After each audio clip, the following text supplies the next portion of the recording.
So, shall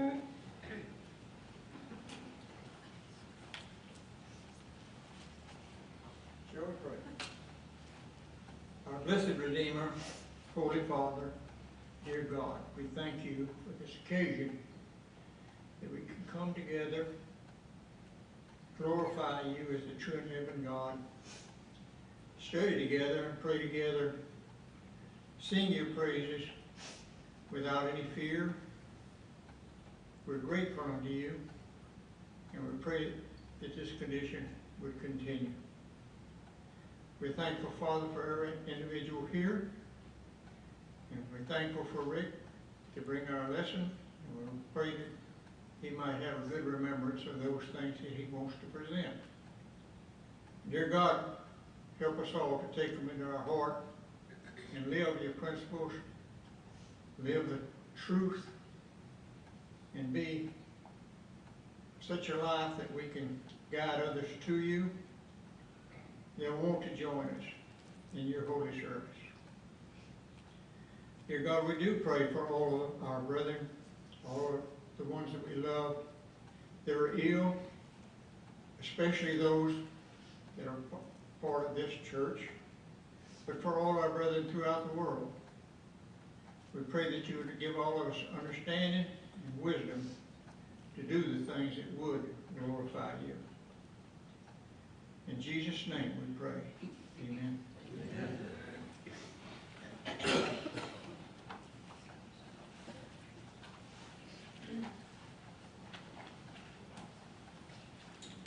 When he comes in glory, let's all lift up our voices and sing. Oh, how sweet will be to meet the Lord when he comes in glory by and by. What a song of praise will be outpoured when he comes in glory by and by. How sweet will be, how sweet will be when he comes.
Sweet by and by, after this singing of this song, we'll have a lesson.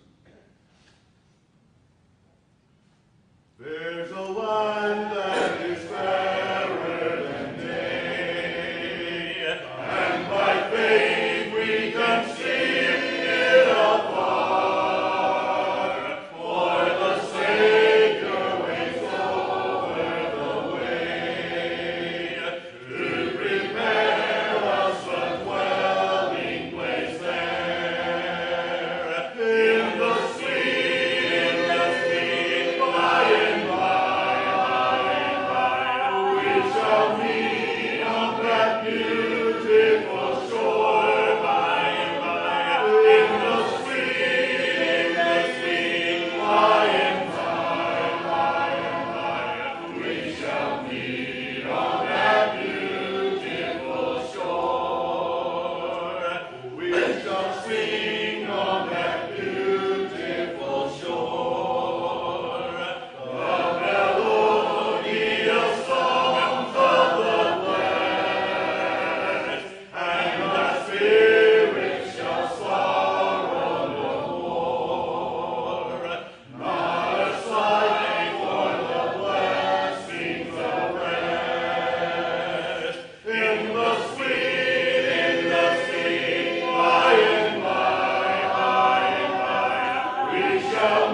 point 2 this morning, or today. This morning, my PowerPoint came right up, and this evening it didn't. Got to be a Grinch of some kind in this thing. Good to have you all here. Be turning your Bibles to Ephesians chapter 4. Ephesians chapter 4. I want to talk about the building up of the body, or of the church. A number of you are aware that I've been a part of the Brazoria Church of Christ 3 times in my life in the last 65 years. When I was a little boy, my parents were members here, and I attended for about 3 to 4 years. And then when Linda and I married a long time ago, we lived in Jones Creek, but we attended here in Brazoria. So when I had the chance to come back about 10 years ago, I had very fond feelings for this group and for the people here. The one thing that I knew going in was it was a very small group, it was very broke, and it had a lot of elderly people. That's really not a good mix for a strong, growing congregation, but I felt like there was lots of potential here. In the time that I've been here, we've probably had a dozen people from this group pass away, I would guess. In several cases, husbands and wives. And so we have had the normal attrition that every congregation has. But I felt like this group, this place, Brazoria, Texas, is in the middle of Brazoria County as I see it. You're 10 miles away or less from almost every city around here. And so we have lots of opportunity, and that really is the approach that I took to the work here. I had watched in my lifetime churches in this area go away. We've had 2 congregations that basically have gone away in my preaching career. We have 2 or 3 more that are struggling mightily to keep the doors open. And in my judgment, and this is just my judgment, I'm going to give you a little bit of why I feel this way. You have to know what's wrong in order to fix it. When I was 30 years old, 28 years old, I took a job at Dow Chemical in sales, working in the automotive paint business. There were 4 of us picked. We were kind of outgoing guys. We played golf. We had, we're pretty easy to people to talk to. But it was my job to go to old scientists that worked for DuPont and PPG and a company called BASF and tell them, give us your secret sauce. We want your paint formulation that you've spent 50 or 100 years building. Give it to us. We're going to put our products in it, and we're going to make it better than it ever has been before, and we're going to give it back to you. And they say to me, well, how long has Dow Chemical been in that business? Oh, about 6 months. I had 2 or 3 of them say, when I said that to them, they laughed and said, you're kidding me, right? You're wanting us to give you something we've been working on for 50 years, and we have hundreds of people working on this formulation. I said, yes, I'm dead serious. And that was my job for the last 11 years at Dow Chemical. Now, I feel like that was a perfect intro into being an evangelist of the gospel, because it's a lot the same way. How many people do you talk to who feel like you can't help me?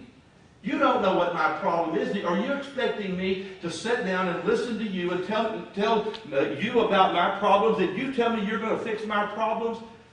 So I would say when I first got started trying to be an evangelist in this business, that was the perfect job for me, because every single person that was my client thought it was the biggest joke in the world, that they were going to tell me how they built a massive paint company. But they did. Over about a 10 or 12 year period, I was very proud to have been part of that. What I want to say to you is this: how do you grow a congregation? And then how do you keep the growth? How do you fortify that growth so it gels, it becomes part of a group? When you have people who come in who are brand new converts, who are babes in Christ, who have been just converted or restored, when you have people coming in from other congregations, maybe some of them have a little bit of baggage with them and they've had some problems where they came from. How do you put those group of people together in one building and you get them to gel, to get them to be part of one group, one entity, one thought process? Well, it's not an easy thing. And I would tell you, when you begin thinking about the New Testament, the letters that the Apostle Paul wrote, as well as the personal epistles that he wrote to Timothy and Titus and Philemon. In many cases, these were problems in churches. I can remember my uncle many years ago making a statement, and I thought it was pretty profound at the time, but I found that it was really profound. Do you know, by and large, what determines the size, the number of chapters, or the size of a book that the Apostle Paul wrote? The bigger the book, the more problems. In the New Testament, what congregation had the most chapters written to them by far? Corinth. 29 chapters. 29. Do you know why they had 29, and the church in Rome had 16, and the church in Philippi had 4? Do you know why? Because these churches had massive problems, and Paul was having to deal with one after the other after the other. And about the time that one of them would get solved, here was another blowing up. And that's what he spent his lifetime doing. When you begin looking with me at Ephesians chapter 4, verse 11, I want you to start here looking at what do we need to remember. Number one, in order to be a cohesive group that works together and functions together, there are several things that the Apostle Paul tells us we need to remember. Number one is never lose sight of your job. Never lose sight of your job. There was a movie out a number of years ago. I can't think of the name of it right now, but it was kind of a humorous Western movie. And throughout the movie, this old man would say, remember the number one thing. Anybody know what that movie was? I don't recall it now. But there was one thing. The Apostle Paul said to these congregations, there are a few things you've got to get right. Now look at what he says in chapter 4, Ephesians 4 and 11. And he gave some, he being the Lord, as apostles, and some as prophets, and some as evangelists, and some as pastors, and some as teachers. Now look at that for just a moment. A pastor is very similar to the same word actually as shepherd. Someone that would shepherd a flock. So in looking at this, you had men who were evangelists and men who were pastors. I will tell you, in 35 years, I've had 3 jobs in the church. I spent 18 years working as an evangelist in the church in Angleton where they did not have elders. And then I had about 6 years where we had men, good qualified men. Brother Harris was one of those. Brother Wayne Roberts was one of the deacons. And so I didn't have to do a lot of the things that I was doing in the past. And I really focused on being an evangelist.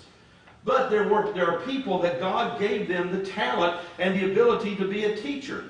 All of those have to go together for this. Verse 12, for the equipping of the saints, for the work of service, to the building up of the body of Christ. So what is their job? Whatever talent God gave you, when you reach down and you men and women, there are men and women who are great encouragers, like Barnabas was. There are men who are great and women who are great teachers.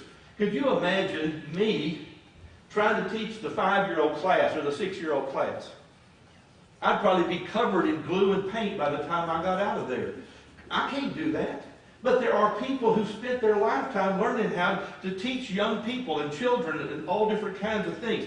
All of it was for one thing, and that was for the equipping of the saints. How long? Look at what he says next in verse 13. Until you do that and you keep working at that, verse 13, until we attain the unity of the faith. That is, we are one in our focus and our thought process.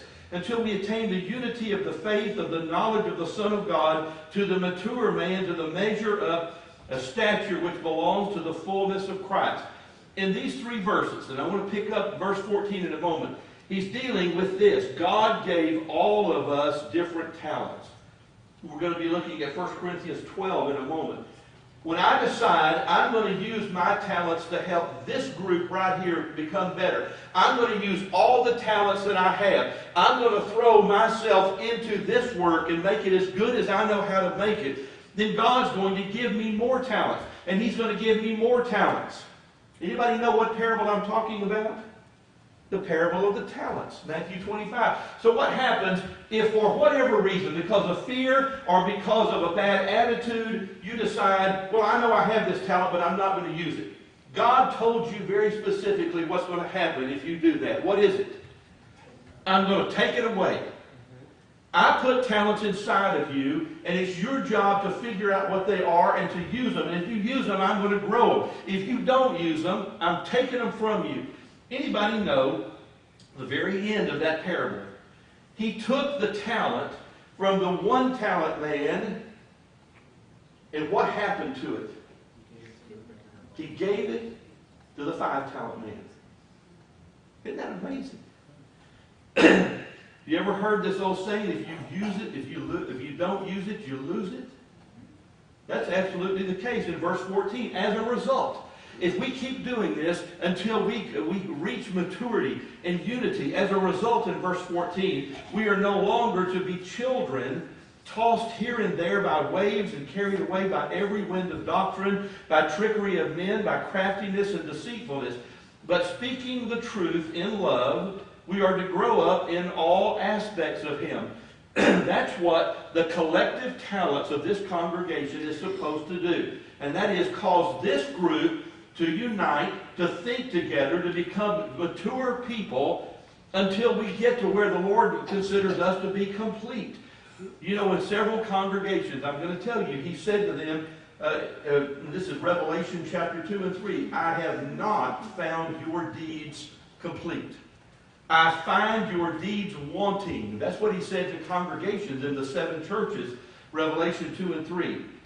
And verse 5, speaking the truth, 15 rather, speaking the truth in love, we are to grow up in all aspects of Him who is the head, even Jesus, from whom the whole body being fitted and held together, by which every joint supplies according to the proper working of each individual part, causing the growth of the body or the building up of itself in love.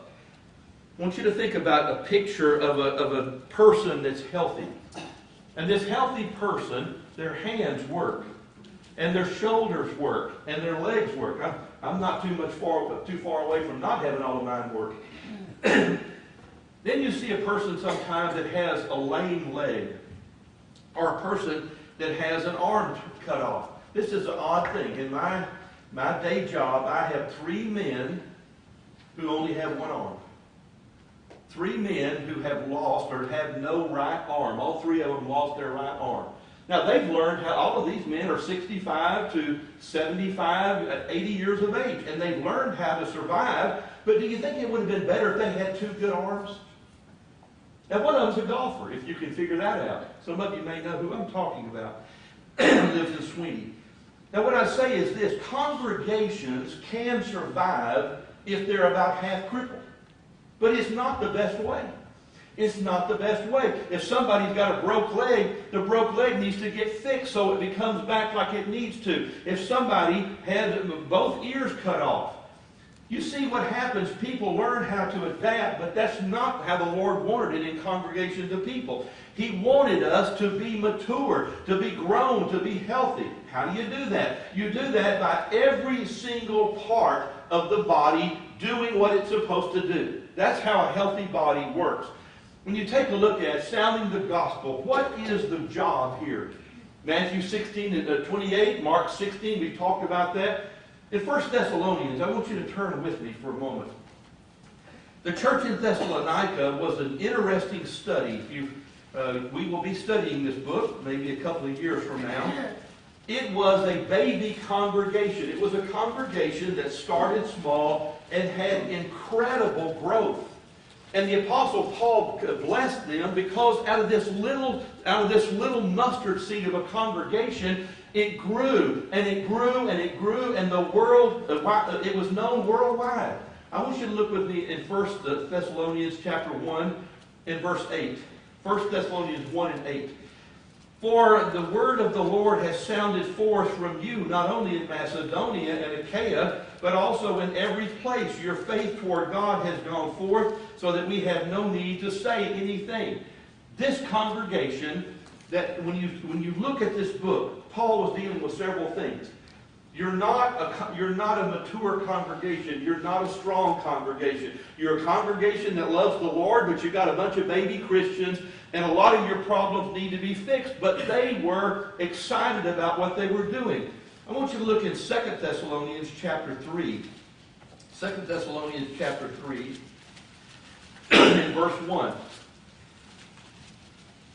Now this was a group that had rapid growth, but didn't know exactly how to handle it. 2 Thessalonians 3 and 1. Finally, brethren, pray for us that the word of the Lord may spread rapidly and be glorified, just as it did also with you. Now, if you were to search all of the letters that Paul wrote, and you were to take a look at how many times in these congregations did he address congregations that had incredible growth? Not very many. Now, in this text, he says in verse 2, and that we may be delivered from perverse and evil men, for not all have faith. So he says, I wish that every congregation had the growth that you've had, but there are evil and perverse men within and without that are going to cause you problems. Verse 3, but the Lord is faithful, and he will strengthen and protect you from the evil one. And we have confidence in the Lord concerning you that you are doing and will continue to do what we command, and that the Lord may direct your hearts into the love of God, into the steadfastness of Christ. In this text, here was a case that I think would be similar in ways to this congregation. On a Sunday morning when we have 70 to 80 people, I'm going to tell you 35 to 40% of this group is what I would call new converts or babes in Christ. That is people who've either obeyed the gospel or been restored in the last 2 or 3 or 4 or 5 years. Now that is incredibly unusual. I can remember years ago when the church in Angleton, we had grown from about 20 people to 50 people, and then we had another growth spurt from about 50 up to 80 or 90, and we were much the same way. And we had a lectureship where I had preachers coming in and preaching, and I said to every one of them, what I want is first principle lessons. What I want is first principle lessons. I want lessons that are going to help encourage people to figure out what they're doing and how to get there. There were 2 or 3 of those 5 preachers that it became clear had never worked with a congregation with many new converts. They were clueless. And our phone conversation made that abundantly clear. Now looking a little bit further, it was the church's job to provide for needy saints. That was one of the reasons. When you think about the purpose is for evangelism, for exhorting and encouraging the members that are here, and for benevolence. You look in Acts chapter 2, very beginning, first time the people began to be converted, they were selling their land and houses that they had and bringing the money in. Acts chapter 4, you see that same thing again. In Acts chapter 6, the growth, because of that, there were widow women who needed help. And so some of them were given the job of serving tables, of taking care of the widow women. But I'm going to tell you that from the very beginning of time, when you see the treasury first being formed in Acts chapter 2, what was the primary purpose throughout all the New Testament? Benevolence. It was benevolence. It was taking care of the people. I'm going to tell you that Robert and Ashley and I spend a lot of time having conversations, and these men will agree with me, on who are the members of this congregation, who want to be members, who don't want to be members, who attend with us regularly but have never indicated to us that they actually want to be a part of us. The reason why that's important to elders is what? What is the reason for it? I have an obligation. My soul, my eternal destiny, and Ashley's and Robert's depend on how we handle, how we shepherd this group of people. I'm not, if there is a member of the church that lives in Brazoria and attends someplace else, they're not really under my responsibility. They're part of the household of faith. If there's somebody that attends once a month or occasionally, and they kind of come in and out, but they really, in our conversations, have never wanted to be under the oversight of the elders, that's okay. That's okay. We don't have a problem with that, do we? We just want to know, who are we responsible for?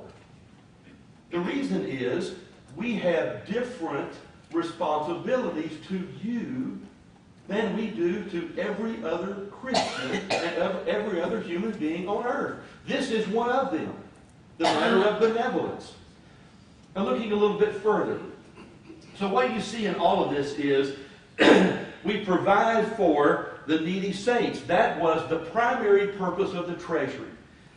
We had some things that we're in the process of doing here. I joked this morning about we've made an agreement with a gentleman to double the parking on this side over here, and I'm expecting that to happen any day now. I joked this morning about if you have any questions, don't ask me. Ask Jimmy Dale. That's his job. But we first had to make sure, what did the hurricane do to everybody? We had a number of people, 6 houses, that were terribly affected by the hurricane. That was our responsibility. And a number of you here were a part of that. We weren't responsible for the people across the street or your next door neighbor, but we were responsible, and we put our plans on hold until we saw how was this going to end up. And when everybody was back in their house and things were functioning like they should function, then we moved ahead with other things that we're planning on doing. So I would say to you, that's part of understanding how does a congregation work. It is our job to find talents, to get the talents out of people, to put them together, to get everybody working as one person as much as possible, to teach and help everybody to grow, but also to care for whatever needs that may be present. A long time before church treasuries were used for building church buildings, they were used for benevolence. And that's what you see from the very beginning in Acts chapter 2. What are the challenges that churches in the New Testament had and churches today have is what I would call pettiness. Fighting and backbiting and whining and carrying on about a million different things. What I'm going to tell you is this. In my way of seeing things, and both other elders will agree with what I'm about to say, does this situation impact someone's eternal destiny? That places it in a whole nother category than anything else. So we're dealing with something going on in a person's life, something going on in the congregation, something going on between a Bible class teacher and a parent, something going on between 2 members. And we have every kind of thing in the world. But I want to know, does this event at this point in time impact someone's eternal destiny? Amen. If that's the case, it falls to position A, because we got to deal with it. Now, if you don't like the color carpet that we picked, at this point in time, that's not going to determine your eternal destiny. It can, but it's not right now. So what happens in every single case is we have to deal with personalities, and we have to deal with things that people have had issues in the past, that they're still part of them. But I want to give you an example of something to look at with me. Philippians chapter 4. I want you to look at a couple of passages where the Apostle Paul essentially dealt with this, and that is, how do you figure out what is important and what is urgent? I heard a gentleman make a statement years ago. He was a very famous author, and he was giving a seminar, and he's written something like 60 books, great history books. And he started out his seminar by saying this: why do people not read more? And he said, because books don't ring. And everybody said, what did he just say? And he said, books don't ring. They just lay there. Now here's what he was getting at. What he was getting at was basically this. Oh, I'm doing something important, and all of a sudden the phone rings. And no matter how important the job is that I'm doing, I'm going to stop everything and go answer the phone. Is that a smart use of your time? Is that a smart use of priorities? And I'm not talking about the phone in particular. I'm talking about people losing their train of thought, losing their focus. Pettiness is very much that way. In Philippians chapter 2, Philippians chapter 2, should be Philippians chapter 2. I want you to look at chapter 1 and verse 27. Philippians 1 and 27. Only conduct yourself in a manner worthy of the gospel of Christ, so that whether I come to see you or remain absent, I may hear of you that you are standing firm, one in one spirit and one mind. How do you do that? Well, look at what he says. Conduct yourself in a manner worthy of the gospel, worthy of your calling, Paul says in some places. How is that? That I'm standing firm in one spirit, with one mind, striving together for the faith of the gospel. That's what happens when you stay focused. And we're not worried about all the noise and all the stuff and all the junk going on. That happens in people's lives all of the time. But what we focus on is the things that are critical. In verse 28, in no way alarmed by your opponents, which is a sign of destruction for them, but of salvation for you. That's the number one thing. We want people to conduct themselves in a manner worthy of the gospel of Christ. From time to time, people have hardened into the attitudes, or they have some kind of attitude attack, and that has to be dealt with. Why? Because we want focus. We want focus. We want unity. Chapter 2 and verse 1. If therefore there is any encouragement in Christ, if there's any consolation of love, if there's any fellowship of the Spirit. So Paul's saying, if this can be attained, if it's possible for this to happen, if any affection and compassion, make my joy complete by being of the same mind, maintaining the same love, united in spirit, intent on one purpose. Now that's pretty important, isn't it?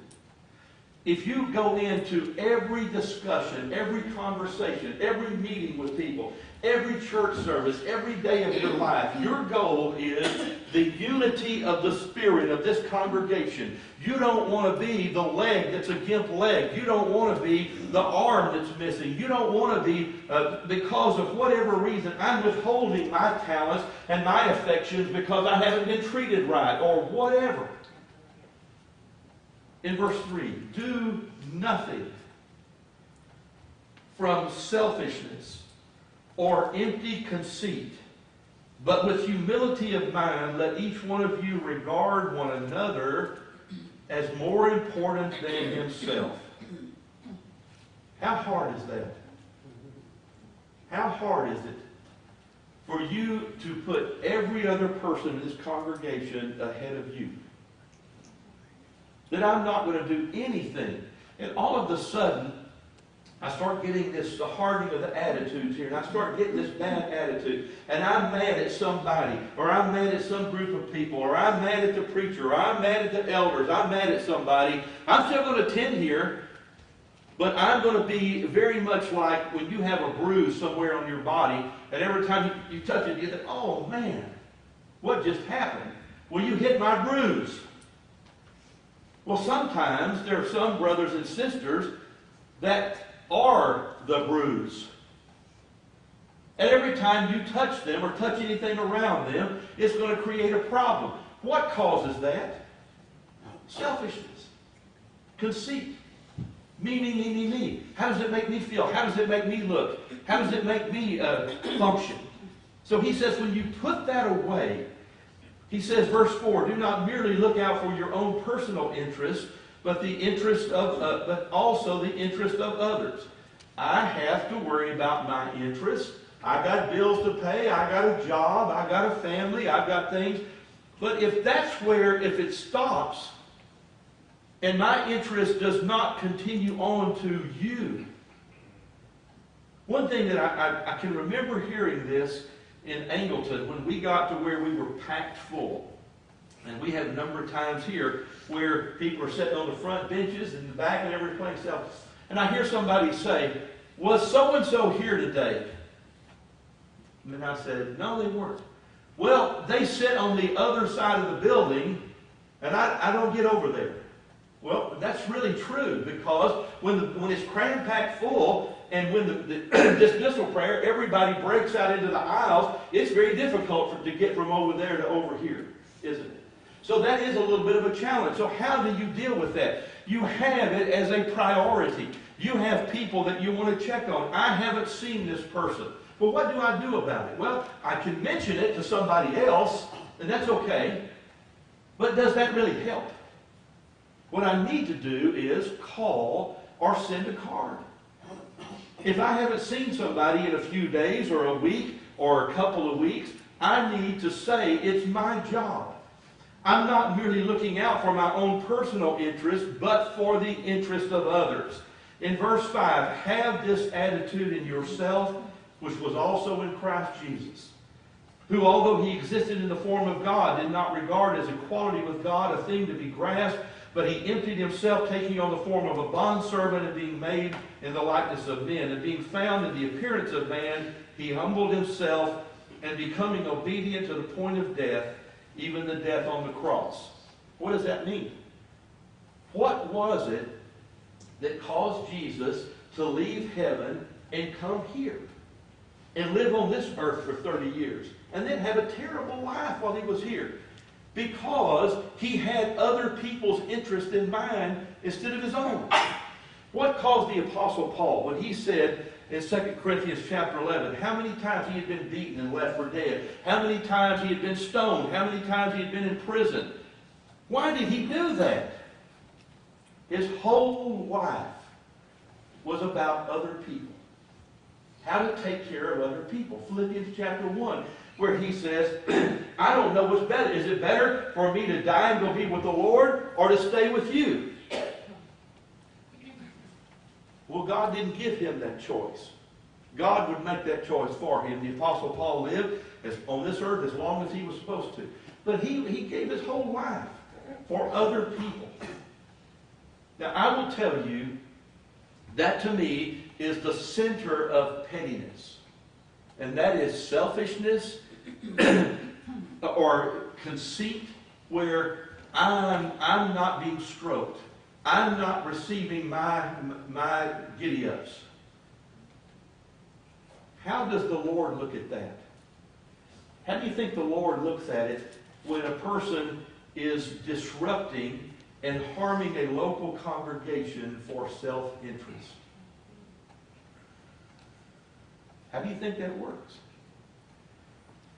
So, I want Jesus Christ to do everything for me that he said he was going to do.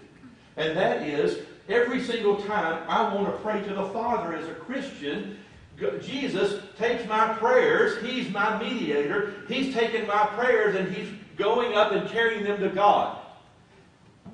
But when I say through my life, I know, Jesus, that you spent all of your life helping other people, and so did Paul and so many others, but I just can't get there.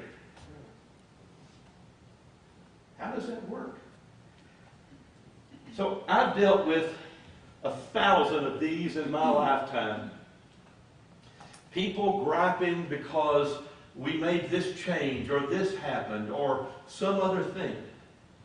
So again, I come back to, as a preacher before we had elders, and now as elders, your complaint could be justified, and we will look at it, we'll have a conversation about it, and then make a decision. Does that thing that we're dealing with impact your eternal destiny? If it does, it's as serious as a heart attack. If it doesn't, we will do the best we can and move on. But collectively, we have one thought in mind, and that is, I'm looking out for other people's best interest as well as my own interest. In addition to that, one of the challenges, and let me tell you why this is a problem. I'm going to roll off about half a dozen things I have seen. And not here. I'm actually talking about other places to kind of leave this group out of it. So here is a man or a couple of men that were the song leaders for years and years and years in a group of 20 people. But all of a sudden the group now has grown to 50 people or 60 people, and we have a couple of new song leaders. And then the group grows to 80 or 100 people, and we got 10 song leaders. Does it happen sometime that the song leaders that have been the primary song leaders for 10 or 20 years get their feelings hurt when they're not leading as much as they used to? And here's somebody that would teach a class from time to time. But as we grow, now we have a lot of talent. We're trying to put everybody together. And so here's somebody that's not teaching class as often as they used to, or not being called on to do something else. Is that a problem? We need to take a look at, okay, are we using all the talent we have effectively? Where are we at in that process? But I can tell you, people will get upset. I know this is hard to imagine, but I probably had more issues in my preaching life with a Bible class teacher and a parent of a child getting mad at one another. Now, you have a hard time believing that, don't you? Everybody's saying, no, I don't have. It's because what is the most precious thing to you in the world? Your kids and your grandkids. There's nothing pretty much more precious to you than that. And if you feel like they've been mistreated, that will cause somebody's blood pressure to get up in a hurry. You remember, I talked about this morning, when the mother of the sons of Zebedee asked Jesus about putting her boys on the right and left, and the other 10 apostles heard it. Matthew 20, verse 20 and beyond. And they became indignant. Now, I wonder, did they become indignant because they didn't think about it first? But they thought that somebody was getting the inside track on them. And they were not happy about that. Jesus said this: if you want to be great in the kingdom, you got to be a servant. And if you want to be first in the kingdom, you have to be a slave. Now, you think that the mother of the sons of Zebedee were happy about that? He didn't call her by name, but it was pretty clear she was the one he was talking to. So this is what causes issues. With the growth of a congregation, and new talents come in, and you have people that are new converts, and sometimes lessons are being used for them, and somebody says, well, we're not getting enough meat. Well, again, we're trying to handle a number of things. When we decided to build this building some years ago, now 3.5 years ago, this was a tremendous investment of the Lord's money to put this building right on the main street right here where 11,000 cars a day go by. When I can remember one of maybe the second service that we had inside this building, there were 120-something people here. It was cram-packed full. People were just coming in to see the building. Well, I don't care why they came. If they're willing to listen to me preach a sermon, come right on in. Now, what I would say to you is, it is our goal as the elders of this congregation for there to be a growing, functioning congregation right here in this building way after we're gone. You know, Ashley's always telling you that he's not as young as he used to be. He's the baby of the three of us. I know he looks old, but he's the baby. Our plan is to have a growing, functioning, thriving congregation right here in this building a long time after I'm gone. And that starts with teaching people and then bringing together and getting them to think alike and act alike and work together and knock off the rough edges so people fit together properly, and that we maintain the unity of the Spirit until we become the mature congregation that we ought to be. A couple other things I want to talk about. One of the things that we struggle with, I want you to look in Colossians chapter 1. The book to the church in Colossae is a very interesting book. And I want to read just a couple of things for you to think about. In Colossians chapter 1,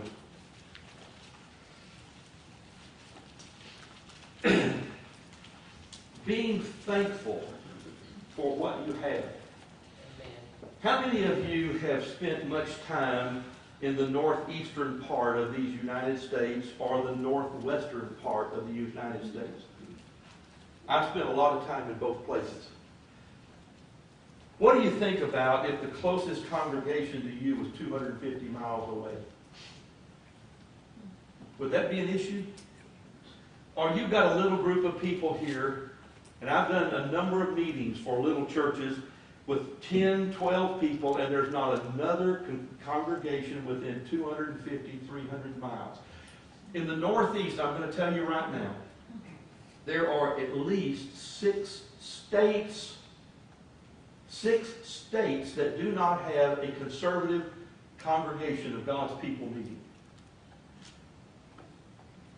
Now, all of a sudden, it causes you, if you live 10 miles away or 20 or 30 miles away, and you can come here and meet with 50, 60, 70 people who think like you, who have the same plans as you, it causes you to kind of look at that different, doesn't it?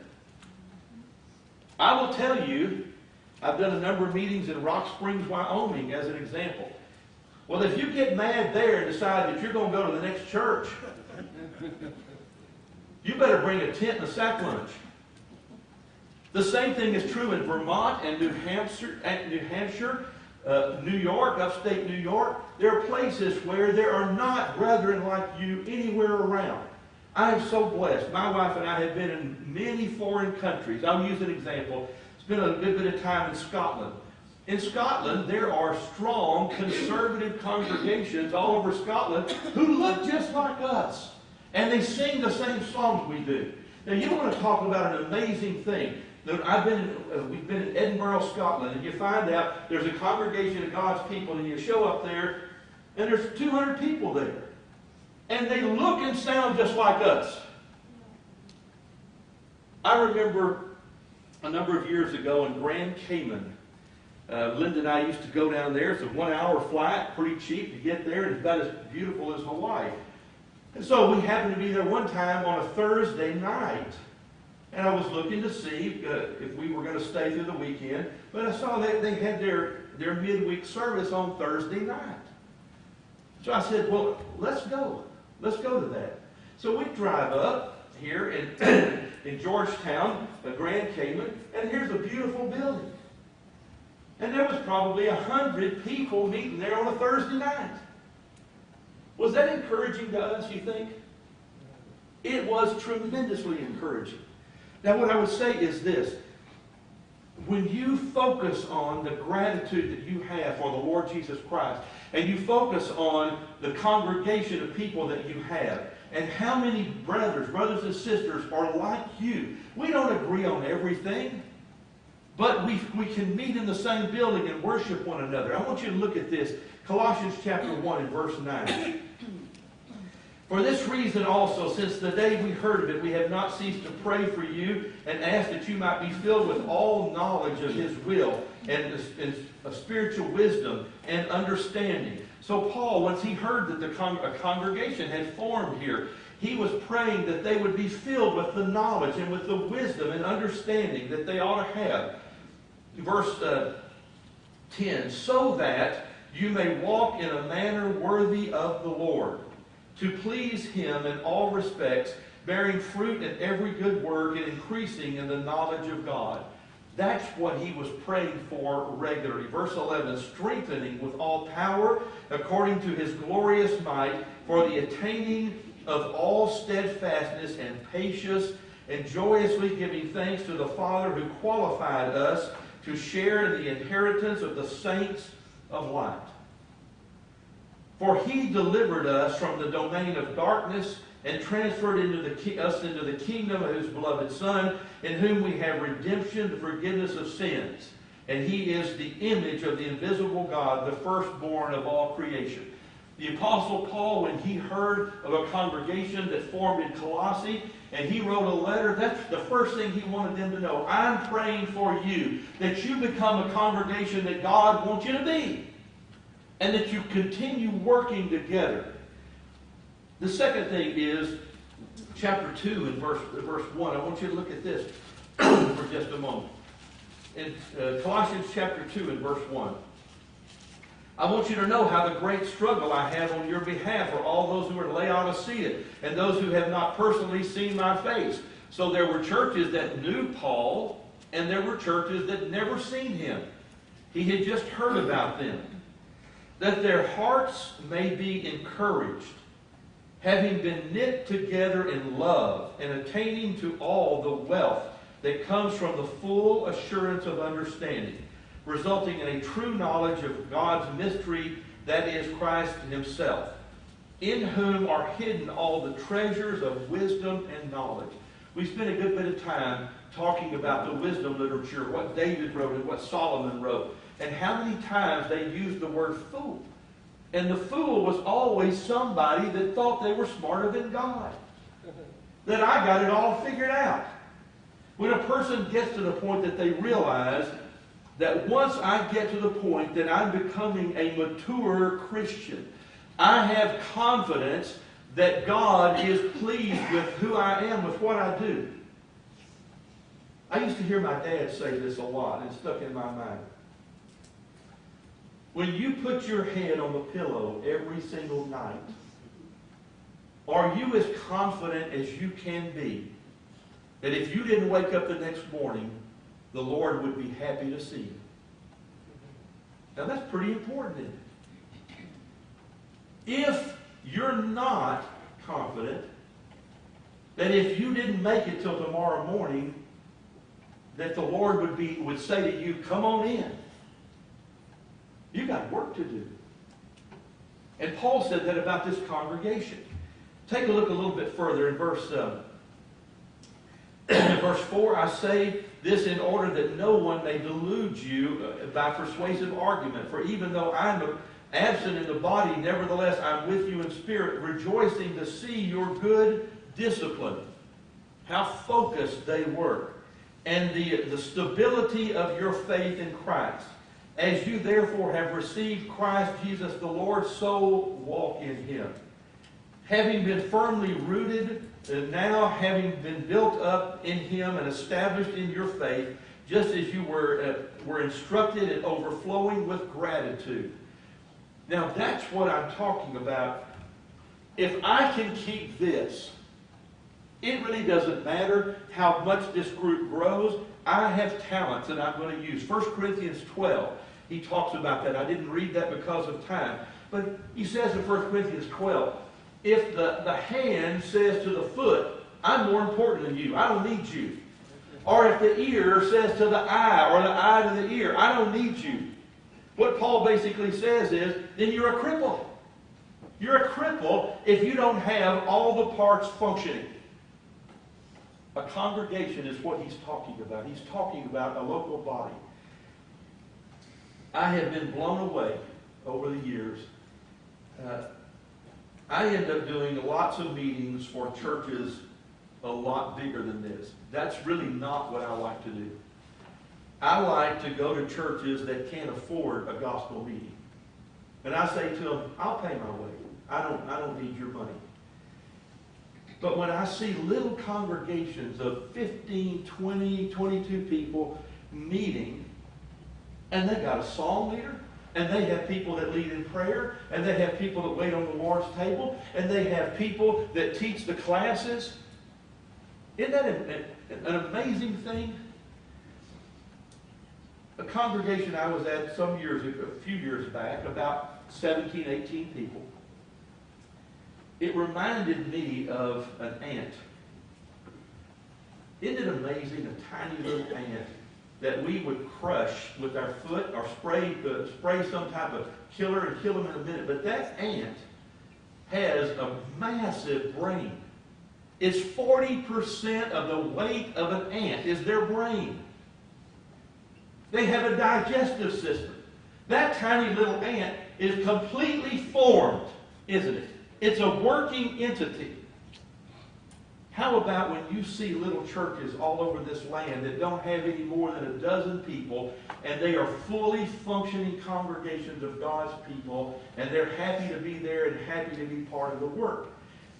If we can maintain that spirit, when we've grown from 55 to 75 people, and we grow from 75 to 100 people, then it's just a matter of bringing people in and plugging them in. What talents do you have? What can you use? What can we teach you how to use? How can we grow people and stay united? And I want to tell you two things that I want to close with. Number one, you got to live above the pettiness, and you got to have this attitude of gratitude. To be thankful for what you have. And there are brothers and sisters in Christ all over that would love to have a congregation, a functioning congregation this size. Keep focused on that. We have a song that Brother Ashley is going to lead us in this evening that will be our song of encouragement. The challenges with a growing congregation. When I talk to people around, they call me and they ask, how's Brazoria doing? And I tell them, they say to me, you know, of all the problems to have, running out of room is a good one. And I totally agree with that. We'll deal with that. If you need to make response in any way, if you have not been a functioning part of this group, you need to be. If there's something in your life that's stopping that from happening, you need to get rid of that, get fixed, and so you can move ahead. So you put your head on the pillow tonight, you say, the Lord's got my address. He can come get me anytime He's ready. And mean it. If we can help you in any way, let it be known as we stand and sing.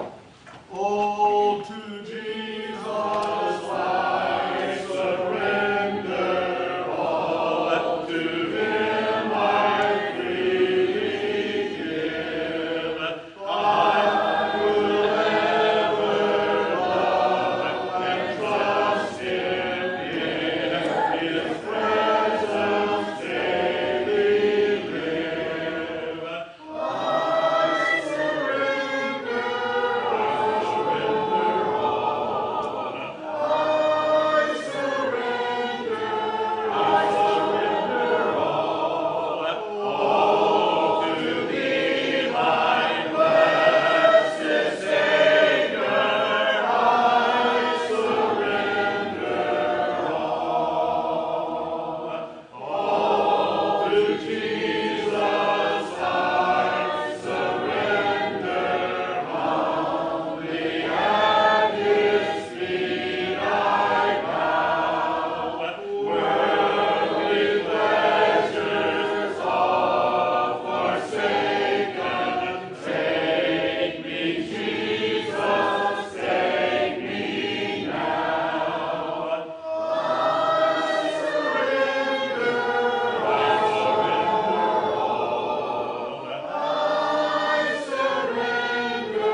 day.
this morning, the Lord's table has been left prepared. If you'll just raise your hand if you have this, sir. Shall we pray? Lord God in heaven, I hope I don't ever get comfortable praying over this table. I hope I continue to feel this small, that it's just all my mind can comprehend that you loved us enough to send your Son to bear the burden of the sins of the world, that we might have a hope of a home in heaven with you. And that he took those commandments and loved you enough to follow them to the letter, and to live his life of service to the people that were alive in that time and all the generations to come, including me. And he set an example for us to follow. And didn't ask us to repay the debt that he bore. He didn't ask us to live up to his death and to be perfect and be able to follow your every command as he did. He asked us to remember his example, to follow him to the best of our ability, and to commemorate his death. As we do that, Father, as we break this bread, we would ask that you would bless it and bless those that are protecting him. In Jesus' name, amen. Amen.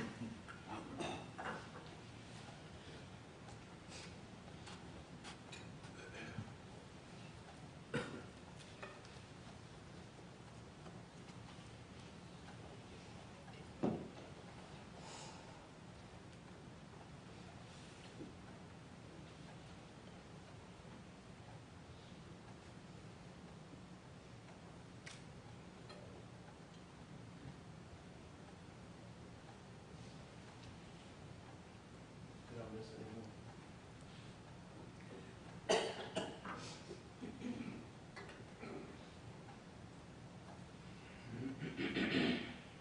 Father, as we continue our prayer, we've asked that you bless this cup, this fruit of the vine, which represents the blood that Jesus spilled there on the hill of Calvary when he gave his life for us. And bless those that are protecting. In Jesus' name, amen.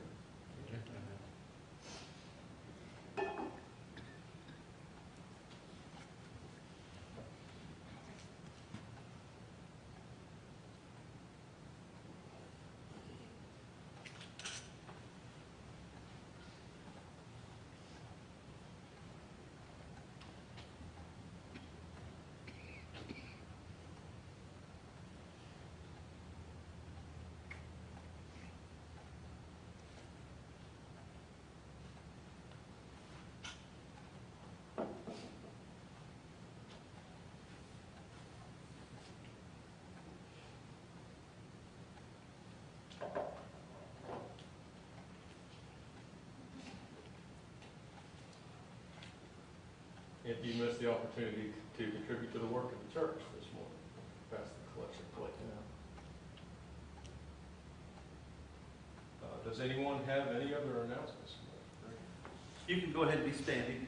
One last thing that was on my mind when I got up here, I wanted to just say this for a minute.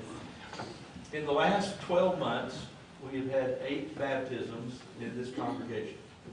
7 of the 8 are in the building this evening on a Sunday night. The 8th one being Van Schimmerhorn. And if he wasn't where he's at, I know he's listening to us and watching this, but that's commendable to you. Amen. The year before that, we had 5 baptisms, and best of my count, 4 of the 5 of them are in the building this evening. Saving the lost and keeping the saved. That's what we're about. We'll be dismissed in prayer.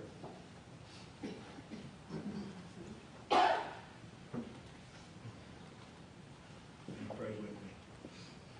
Thank you, glorious Father, for this day. We thank you for your Son, Christ Jesus, who came to take away the sins of the world. Father, we ask you that you lift up the hearts and spirits of those who are not with us, that are ill, and comfort them and heal them. Father, we ask that you keep safe the ones who are traveling for their safe return to us. Also, Father, we thank you for the elders of this church, Brother Moore, Brother Krennick, and Brother Washington, who preaches your word and teaches us to nourish our spirit and our soul, to give us guidance to apply to our lives, and to spread to others outside this church. And Father, again, we thank you for your Son, Christ Jesus. In his name we pray. Amen.